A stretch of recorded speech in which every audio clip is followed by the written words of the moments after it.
He's the creator of Iron Man and Spider-Man, and recently was on Entourage. Vincent Chase, I think, what was he, Aquaman? Maybe you were giving it. He said, look, if you get nervous and you stumble, it's okay. And I said, have you been watching the show? I mean, we're an hour in here. Have you been watching me? Mr. Lee, good to see you this morning. If you call me Mr. Lee, I'm walking out. Oh, okay. Gosh, and by the way, I know you're gently over 45. You look fabulous. You're yes, so I do. Fit. It's my stock and trade. That's how I get by on my looks. All right. Well, I do want to acknowledge that you brought someone with you here today.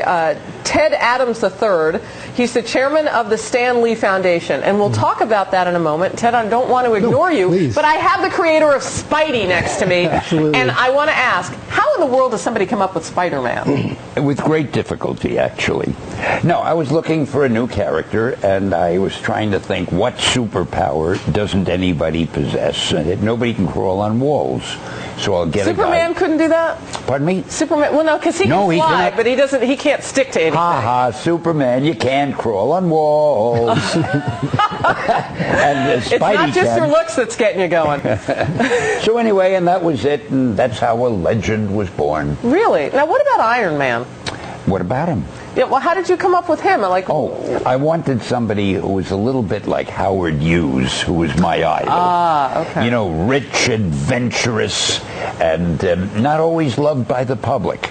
So I came up with this guy, and now he's loved by the public, though. Well, Robert Downey Jr. I was going to say mainly because of Robert Downey Jr. And that's another thing, too, and not to get too much into your financial business, but I would imagine you were in on some of the success of these movies. I mean, Spider-Man wasn't just one film. It's a whole way of life out there. I mean, it's a franchise, yeah. A great franchise. Now, I have to tell you something very seriously, though, and I hate saying this because I love getting credit for things. I have very little to do with the movies. They make them. If I'm lucky, I get a little cameo in them. Do they ask you about it? I mean, you own the image. I very often will talk to the director who's going to start a new character before he starts. And, hey, what do you think of him, Stan? And that's the end of it. Then they go off and they do their thing. The beauty of it is, if the show is a hit, I still get a lot of credit. Oh, and if it isn't a hit, hey, I had nothing to do with it. So either way, I win. And either way, I'm sure. Wow, that's a look at that. What are we looking at? Now, are you an artist by trade? No, but somebody did that of me, beautiful. and I love it because it has a lot of That's how I see you. Character. Yeah, that's the way I see me too. All right, so career advice.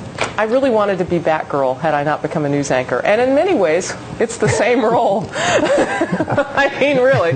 No, just kidding. No, I think you're wasted on a talk show like that. We've got to put you in costume, preferably a form-fitting one, and get you out there and fight the bad guys. Oh, Stan Lee, you're making me blush. All right, you guys, you heard it right here on the program. So now, the Stan Lee Foundation, and I want to go to Ted now. Ted is the chairman of the Stan Lee Foundation, Ted Adams. Before you tell me what it is, what's it like working with this guy? It's an education. Every day I've had a chance to interact with this. Even yesterday, we were walking in the New York Stock Exchange, and he was kicking out quotes, and I was writing them down, and it's life lessons every time. I'm incredibly quotable. Absolutely. All right, so what is the foundation? The foundation is basically building on Stan's legacy. And the legacy of, like you mentioned, Batman and some of the things that are from DC Comics. Stan's always been very good at looking at the inner hero within a person. So like Peter Parker, for example. Every one of his characters has some kind of a challenge that they have to overcome.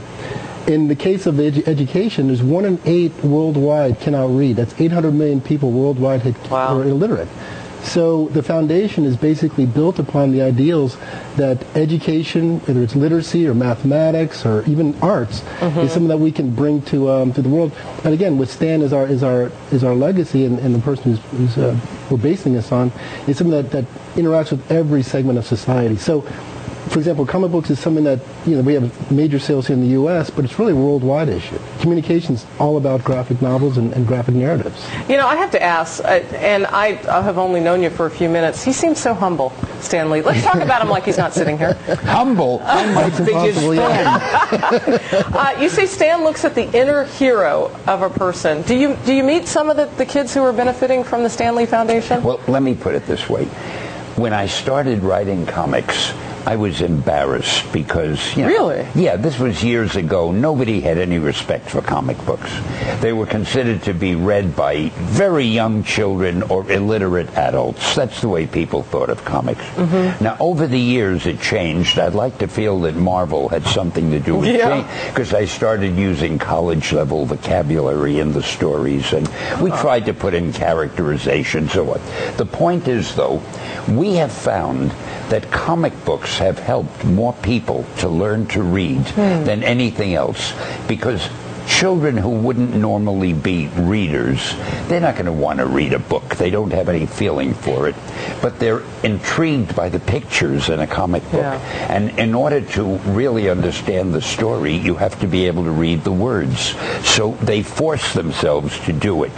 So Ted came to me the other day and he said, why don't we start a foundation where we use comic books and a lot of other things you've learned to help educate all these children that are illiterate, that can't read, to bring literacy and an appreciation of reading to people.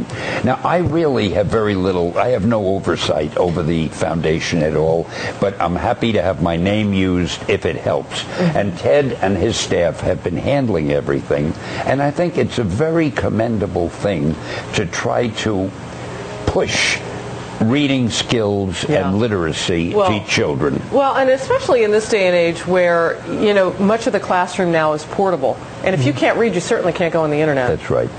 Because there's just not enough flash in the world to make everything out of pictures. So I mean, reading is just that it's continuing, words are continuing to be the things that really connect us all. You have a final thought? No, one of the ideas that Stan came up with was actually getting actors to go into the classroom and helping the teachers learn how to engage the students through acting skills. So we're looking at getting some actors to come out to the classrooms and play some of these not just play the roles, not so much the roles. It's really to teach the teachers how to teach, how to in an animated fashion. Bring entertainment to the classroom. Interesting. We're doing multimedia stuff. It's a lot. I got to tell you, you are such a good interviewer. You should do this professionally. You're terrific. You really are. Well, maybe you'll create Harris the Batgirl series or something. I'm working on it. Or something. Thinking about it doesn't now. have to be bad. I could be some other thing. No, you guys are wonderful. Theodore Adams III, chairman of the Stan Lee Foundation. If people want to learn more, where do they go? StanLeeFoundation.org. Okay, that's very easy. StanLeeFoundation.org. Using your genius to teach kids how to read. Wonderful stuff. That's very sweet. Do you ever feel like you just want to put on a cape when you're hanging out with Stan Lee? Oh, you should see him when he's not being interviewed. Oh, yeah, he's with tights the in a cape boots all and the the way. mask. Oh, man. Super Ted. All right, Stan Lee, good to have you here this morning. Hey, great Thanks being so much here. Thank you.